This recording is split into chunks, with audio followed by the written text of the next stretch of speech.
রবীন্দ্রনাথ ঠাকুরের লেখা কালান্তর প্রবন্ধ গ্রন্থের অন্তর্গত ছোট ও বড়। যে সময়ে দেশের লোক তৃষিত চাতকের মতো উৎকণ্ঠিত, যে সময়ে রাষ্ট্রীয় আবহাওয়ার পর্যবেক্ষকেরা খবর দিলেন যে হোম রুলের প্রবল মৌসুম হাওয়া আরব সমুদ্র পাড়ি দিয়াছে, মুষলধারে বৃষ্টি নামিল বলিয়া, ঠিক ঠিক সেই সময়েই মুষলধারে নামিল বিহার অঞ্চলে মুসলমানের প্রতি হিন্দুদের একটা হাঙ্গামা। অন্য দেশেও সাম্প্রদায়িক ঈর্ষাদ্বেষ লইয়া মাঝে মাঝে তুমুল দ্বন্দ্বের কথা শুনি। আমাদের দেশে যে বিরোধ বাধে সে ধর্ম লইয়া, যদিচ আমরা মুখে সর্বদাই বড়াই করিয়া থাকি যে ধর্ম বিষয়ে হিন্দুর উদারতার তুলনা জগতে কোথাও নাই। বর্তমানকালে পশ্চিম মহাদেশের উত্তর পশ্চিম অঞ্চলে যে বিরোধ বাধে তাহা অর্থ লইয়া। সেখানে খনির শ্রমিকেরা, সেখানে ডক ও রেলওয়ের কর্মীকেরা মাঝে মাঝে হুলস্থুল বাধাইয়া তোলে। তাহা লইয়া আইন করিতে হয়, ফৌজ ডাকিতে হয়, আইন বন্ধ করিতে হয়, রক্তারক্তি কাণ্ড ঘটে। সে দেশে এইরূপ বিরোধের সময় দুই পক্ষ থাকে। এক পক্ষ উৎপাত করে, আর এক পক্ষ উৎপাত নিবারণের উপায় চিন্তা করে। ব্যঙ্গপ্রিয় কোনো তৃতীয় পক্ষ সেখানে বাহির হইতে দুও দেয় না।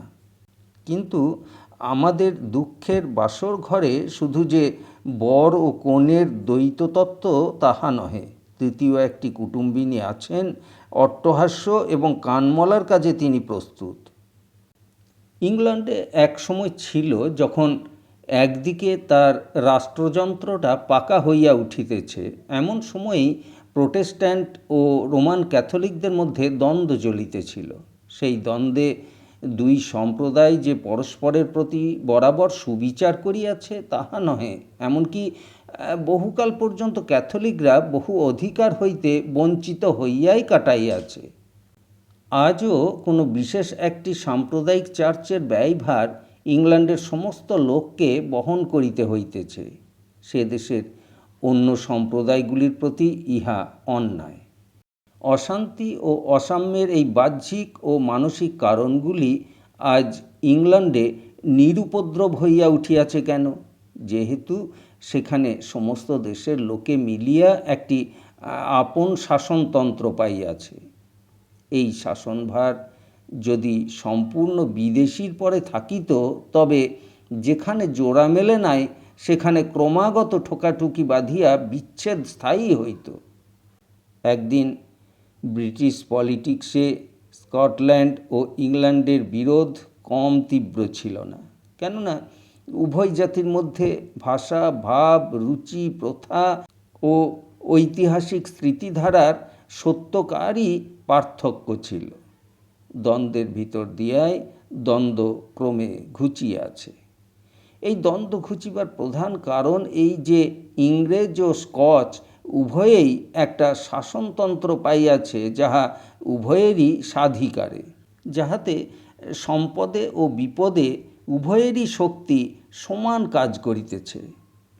ইহার ফল হইয়াছে এই যে আজ ইংল্যান্ডে স্কটিশ চার্চে ও ইংলিশ চার্চে প্রভেদ থাকিলেও, রোমান ক্যাথলিকে প্রোটেস্ট্যান্টে অনৈক্য ঘটিলেও, রাষ্ট্রতন্ত্রের মধ্যে শক্তির ঐক্যে মঙ্গল সাধনের যোগে তাহাদের মিলন ঘটিয়াছে।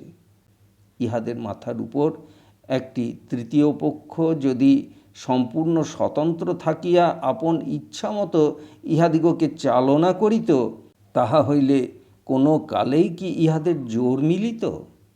আয়ারল্যান্ডের সঙ্গে আজ পর্যন্ত ভালো করিয়া জোর মেলে নাই কেন? অনেক দিন পর্যন্তই আয়ারল্যান্ডের সঙ্গে ইংল্যান্ডের রাষ্ট্রীয় অধিকারের সাম্য ছিল না বলিয়া।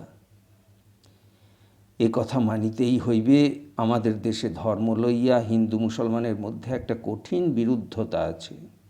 যেখানে সত্যভ্রষ্টতা সেইখানেই অপরাধ, যেখানে অপরাধ সেইখানেই শাস্তি। ধর্ম যদি অন্তরের জিনিস না হইয়া শাস্ত্র মত ও বাহ্য আচারকেই মুখ্য করিয়া তোলে, তবে সেই ধর্ম যত বড় অশান্তির কারণ হয় এমন আর কিছুই না। এই ডগমা অর্থাৎ শাস্ত্রমতকে বাহির হইতে পালন করা লইয়া ইউরোপের ইতিহাস কতবার রক্তে লাল হইয়াছে। অহিংসাকে যদি ধর্ম বলো, তবে সেটাকে কর্মক্ষেত্রে দুঃসাধ্য বলিয়া ব্যবহারে না মানিতে পারি, কিন্তু বিশুদ্ধ আইডিয়ালের ক্ষেত্রে তাহাকে স্বীকার করিয়া ক্রমে সেদিকে অগ্রসর হওয়া অসম্ভব নহে। কিন্তু বিশেষ শাস্ত্রমতের অনুশাসনে বিশেষ করিয়া যদি কেবল বিশেষ পশু হত্যা না করাকেই ধর্ম বলা যায় এবং সেইটে জোর করিয়া যদি অন্য ধর্মমতের মানুষকেও মানাইতে চেষ্টা করা হয়, তবে মানুষের সঙ্গে মানুষের বিরোধ কোনো কালেই মিটিতে পারে না। নিজে ধর্মের নামে পশু হত্যা করিব, অথচ অন্যে ধর্মের নামে পশু হত্যা করিলেই নরহত্যার আয়োজন করিতে থাকিব। ইহাকে অত্যাচার ছাড়া আর কোনো নাম দেওয়া যায় না। আমাদের আশা এই যে চিরদিন আমাদের ধর্ম আচার প্রধান হইয়া থাকিবে না। আরও একটি আশা আছে, একদিন হিন্দু মুসলমানের মধ্যে দেশ হিত সাধনের একই রাষ্ট্রীয় আইডিয়াল যদি আমাদের রাষ্ট্রতন্ত্রে বাস্তব হইয়া উঠে, তবে সেই অন্তরের যোগে বাহিরের সমস্ত পার্থক্য তুচ্ছ হইয়া যাইবে। অল্পদিন হইল রেলগাড়িতে আমার এক ইংরেজ সঙ্গী জুটিয়াছিল। তিনি বিহার অঞ্চলের হাঙ্গামার প্রসঙ্গে গল্প করিলেন। শাহাবাদে কিংবা কোনো একটা জায়গায় ইংরেজ কাপ্তেন সেখানকার এক জমিদারকে বিদ্রূপ করিয়া বলিয়াছিলেন, তোমার রায়তদের তোমরা তো ঠেকাইতে পারিলে না, তোমরাই আবার হোম রুল চাও। জমিদার কি জবাব করিলেন শুনি নাই। সম্ভবত তিনি লম্বা সেলাম করিয়া বলিয়াছিলেন, না সাহেব, আমরা হোম রুল চাই না, আমরা অযোগ্য অধম, আপাতত আমার রায়তদের তুমি ঠেকাও। বেচারা জানিতেন হোম রুল তখন সমুদ্র পাড়ের স্বপ্ন লোকে। কাঁপতেন ঠিক সম্মুখেই, আর হাঙ্গামাটা কাঁধের উপর চড়িয়া বসিয়াছে। আমি বলিলাম, হিন্দু মুসলমানের এই দাঙ্গাটা হোম রুলের অধীনে তো ঘটে নাই। নিরস্ত্র জমিদারটি অক্ষমতার অপবাদে বোধ করি একবার সেনাপতি সাহেবের ফৌজের দিকে নীরবে তাকাইয়াছিলেন। উপায় রহিল একজনের হাতে, আর প্রতিকার করিবে আর একজনে। এমনতর শ্রম বিভাগের কথা আমরা কোথাও শুনি নাই। বাংলাদেশেও ঠিক স্বদেশী উত্তেজনার সময় শুধু জামালপুরের মতো মফস্বলে নয়, একেবারে কলিকাতার বড়বাজারে হিন্দুদের প্রতি মুসলমানদের উপদ্রব প্রচণ্ড হইয়াছিল। সেটা তো শাসনের কলঙ্ক, শুধু শাসিতের নয়। এইরূপ কাণ্ড যদি সদা সর্বদা নিজামের হায়দ্রাবাদে বা জয়পুর, বরোদা, মহীশূরে ঘটিতে থাকিত, তবে সেনাপতি সাহেবের জবাব খুঁজিবার জন্য আমাদের ভাবিতে হইত। আমাদের নালিশটাই যে এই, কর্তৃত্বের দায়িত্ব আমাদের হাতে নাই, কর্তা বাহির হইতে আমাদিগকে রক্ষা করিবার ভার লইয়াছে। ইহাতে আমরা ক্রমশই অন্তরের মধ্যে নিঃসহায় ও নিঃসম্বল হইতেছি। সেজন্য উল্টিয়া কর্তারাই আমাদিগকে অবজ্ঞা করিলে ভয়ে ভয়ে আমরা জবাব দিই না বটে, কিন্তু মনে মনে যে ভাষা প্রয়োগ করি তাহা সাধু নহে। কর্তৃত্ব যদি থাকিত, তবে তাহাকে বজায় রাখিতে ও সার্থক করিতে হিন্দু মুসলমান উভয়েরই সমান গরজ থাকিত। সমস্ত উশৃঙ্খলতার দায়িত্ব সকলে মিলিয়া অতি সাবধানে বহন করিতে হইত। এমনি করিয়া শুধু আজ নহে, চিরদিনের মতো ভারতবর্ষের পলিটিক্যাল আশ্রয় নিজের ভিত্তিতে পাকা হইত। কিন্তু এমন যদি হয় যে একদিন ভারত ইতিহাসের পরিচ্ছদ পরিবর্তনকালে প্রস্থানের বেলায় ইংরেজ তার সুশাসনের ভগ্নাবশেষের উপর রাখিয়া গেল আত্মনির্ভরে অনভ্যস্ত, আত্মরক্ষায় অক্ষম, আত্মকল্যাণ সাধনে অসিদ্ধ, আত্মশক্তিতে নষ্ট বিশ্বাস বহু কোটি নরনারীকে, রাখিয়া গেল এমন ক্ষেত্রে যেখানে প্রতিবেশী নব উদ্যমে জাগ্রত, নবশিক্ষায় অপরিমিত শক্তিশালী, তবে আমাদের সেই চিরদৈনপীড়িত অন্তহীন দুর্ভাগ্যের জন্য কাহাকে আমরা দায়ী করিব? আর যদি কল্পনাই করা যায় যে মানবের পরিবর্তনশীল ইতিহাসের মাঝখানে একমাত্র ভারতে ইংরেজ সাম্রাজ্যের ইতিহাসই ধ্রুব হইয়া অনন্ত ভবিষ্যৎকে সদর্পে অধিকার করিয়া থাকিবে, তবে এই কি আমাদের ললাটের লিখন যে ভারতের অধিবাসীরা ছিন্ন বিচ্ছিন্ন হইয়া থাকিবে? আমাদের পরস্পরের মধ্যে দেশের কল্যাণ কর্মবন্ধনের কোনো যোগ থাকিবে না। চিরদিনের মতোই তাহাদের আশা ক্ষুদ্র, তাহাদের শক্তি অবরুদ্ধ, তাহাদের ক্ষেত্র সংকীর্ণ, তাহাদের ভবিষ্যৎ পরের ইচ্ছার পাষাণ প্রাচীরে পরিবেষ্টিত। এ পর্যন্ত ইংরেজের রাজত্বে আমরা এক শাসন পাইয়াছি, কিন্তু এক দায়িত্ব পাই নাই। তাই আমাদের ঐক্য বাহিরের। এ ঐক্যে আমরা মিলি না, পাশে পাশে সাজানো থাকি। বাহিরে বা ভিতরে একটু ধাক্কা পাইলেই ঠোকাঠুকি বাঁধিয়া যায়। এ ঐক্য জড় অকর্মক, ইহা সজীব সকর্মক নয়। ইহা ঘুমন্ত মানুষের এক মাটিতে শুইয়া থাকিবার ঐক্য, ইহা সজাগ মানুষের এক পথে চলিবার ঐক্য নহে। ইহাতে আমাদের গৌরব করিবার কিছুই নাই, সুতরাং ইহা আনন্দ করিবার নহে। ইহাতে কেবল স্তুতি করিতে পারি, নত করিতে পারি, উন্নতি করিতে পারি না। একদিন আমাদের দেশে যে সমাজ ছিল, তাহা সাধারণের প্রতি আমাদের দায়িত্বের আদর্শকে সচেষ্ট রাখিয়াছিল। সেই দায়িত্বের ক্ষেত্র ছিল সংকীর্ণ। তখন আমাদের জন্মগ্রামকেই আমরা জন্মভূমি বলিয়া জানিতাম। তা হোক, সেই ছোট সীমার মধ্যে ধনীর দায়িত্ব ছিল তার ধন লইয়া, জ্ঞানীর দায়িত্ব ছিল তার জ্ঞান লইয়া, যার যা শক্তি ছিল তার উপরে চারিদিকের দাবি ছিল। সচেষ্ট জীবনের এই যে নানা দিকে বিস্তার, ইহাতেই মানুষের যথার্থ আনন্দ ও গৌরব। আমাদের সেই দায়িত্ব সমাজ হইতে বাহিরে সরিয়া গেছে। একমাত্র সরকার বাহাদুরই আমাদের বিচার করেন, রক্ষা করেন, পাহারা দেন, চিকিৎসার ব্যবস্থা করেন, শাস্তি দেন, সম্মান দেন। সমাজে কোনটা হিন্দু কোনটা অহিন্দু আদালত হইতে তার বিধান দেন, মদের ভাঁটির বন্দোবস্ত করেন এবং গ্রামের লোককে বাঘে ধরিয়া খাইতে থাকিলে জেলার ম্যাজিস্ট্রেটকে সবান্ধবে স্বীকার করিবার সুযোগ দিয়া থাকেন। সুতরাং এখন আমাদের সমাজ আমাদের উপর যে পরিমাণে ভার চাপাইয়াছে, সে পরিমাণে ভার বহিতেছে না। ব্রাহ্মণ এখনও দক্ষিণা আদায় করেন, কিন্তু শিক্ষা দেন না। ভূস্বামী খাজনা শুষিয়া লন, কিন্তু তাঁর কোনো দায় নাই। ভদ্র সম্প্রদায় জনসাধারণের কাছ হইতে সম্মান লন, কিন্তু জনসাধারণকে আশ্রয় দেন না। ক্রিয়াকর্মে খরচপত্র বাড়িয়াছে বই কমে নাই, অথচ সেই বিপুল অর্থব্যয় সমাজ ব্যবস্থাকে ধারণ ও পোষণের জন্য নয়, তাহা রীতিরক্ষা ও সমারোহ করিবার জন্য। ইহাতে দেশের ধনী দরিদ্র সকলেই পীড়া বোধ করে। এদিকে দলাদলি, যাতে ঠেলাঠেলি, পুঁথির বিধান বেচাকেনা প্রভৃতি সমস্ত উৎপীড়নই আছে। যে গাভীর বাঁধা খোরাক যোগাইতেছি, সে দুধ দেওয়া প্রায় বন্ধ করিল, কিন্তু বাঁকা শিংয়ের গুঁতা মারাটা তার কমে নাই।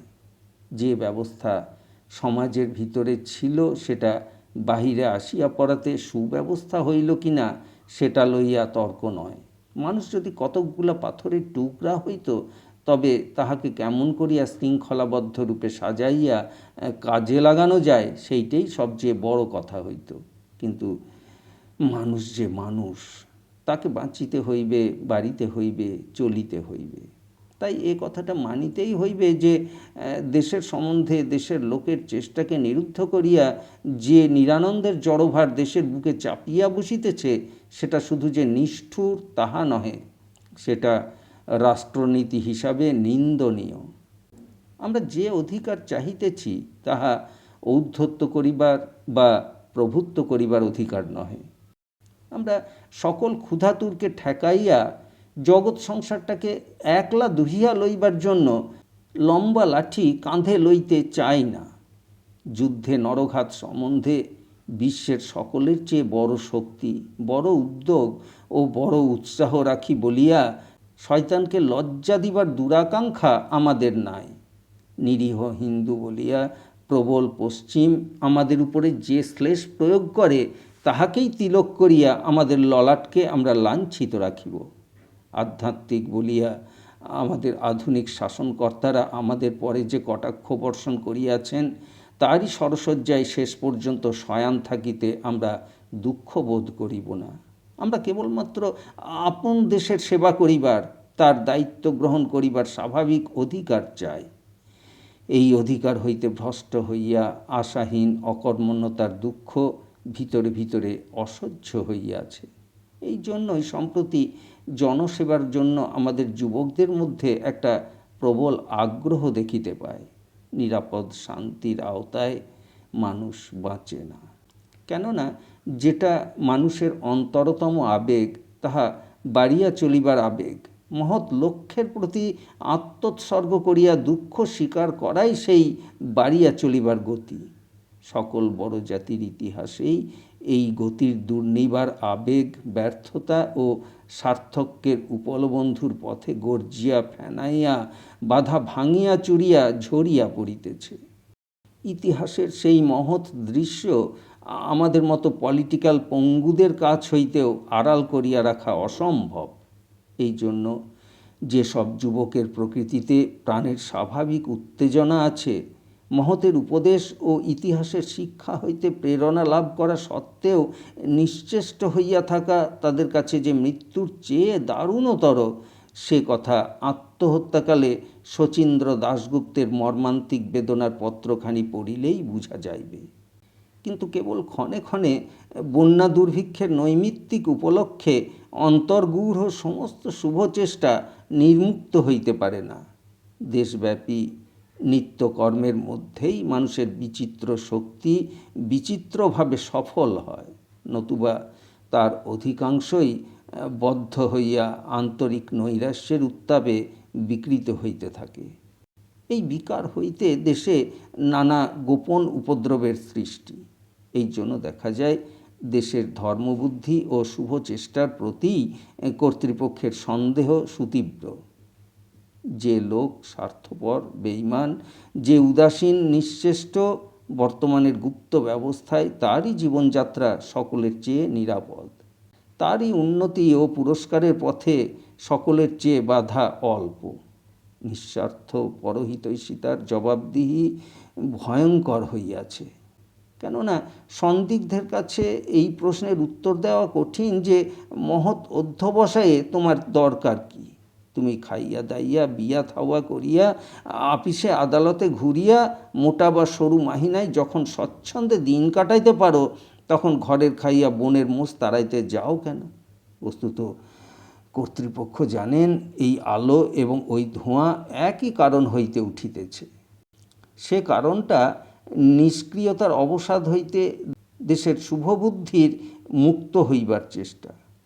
যুক্তিশাস্ত্রে বলে পর্বত বহ্নিমান ধূমাত, গুপ্তচরের যুক্তি বলে পর্বত ধূমবান বহ্নে। কিন্তু যাই বলুক আর যাই করুক, মাটির তলায় ওই যে দারুণ সুড়ঙ্গপথ খোলা হইল, যেখানে আলো নাই, শব্দ নাই, বিচার নাই, নিষ্কৃতির কোনো বৈধ উপায় নাই, সেইটাই কি সুপথ হইল? দেশের ব্যাকুল চেষ্টাকে বিনা বাছনিতে একদমে কবরস্থ করিলে তার প্রেতের উৎপাতকে কি কোনো দিন শান্ত করিতে পারিবে?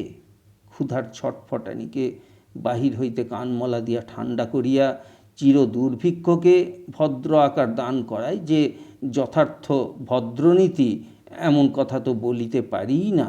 তাহা যে বিজ্ঞনীতি, তাহাও বলা যায় না। এই রকম চোরা উৎপাতের সময় সমুদ্রের ওপার হইতে খবর আসিল, আমাদিগকে দান করিবার জন্য স্বাধীন শাসনের একটা খসড়া তৈরি হইতেছে। মনে ভাবিলাম, কর্তৃপক্ষ বুঝিয়াছেন যে শুধু দমনের বিভীষিকায় অশান্তি দূর হয় না, দাক্ষিণ্যেরও দরকার।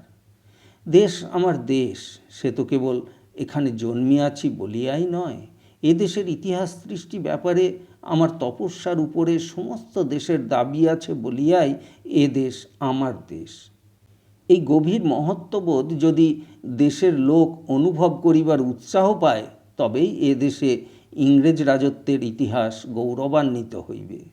কালক্রমে বাহিরে সেই ইতিহাসের অবসান ঘটিলেও অন্তরে তাহার মহিমা স্মরণীয় হইয়া থাকিবে। তাছাড়া নিরতিশয় দুর্বলের প্রতিকূলতাও নৌকার ক্ষুদ্রতম ছিদ্রের মতো। শান্তির সময় নিরন্তর জল সেঁচিয়া সেই ফাটা নৌকা বাওয়া যায়, কিন্তু তুফানের সময় যখন সকল হাতই দাঁড়ে হালে পালে আটক থাকে, তখন তলার অতি তুচ্ছ ফাটলগুলিই মুশকিল বাধায়। রাগ করিয়া তার উপরে পুলিশের রেগুলেশন বা নন রেগুলেশন লাঠি ঢুকিলে ফাটল কেবল বাড়িতেই থাকে। ফাঁকগুলিকে বুঝাইবার জন্য সময় মতো সামান্য খরচ করিলে কালক্রমে অসামান্য খরচ বাঁচে। এই কথা যে ইংল্যান্ডের মনীষী রাষ্ট্রনৈতিকেরা বুঝিতেছেন না, তাহা আমি মনে করি না। বুঝিতেছেন বলিয়াই হোম রুলের কথাটা উঠিয়াছে।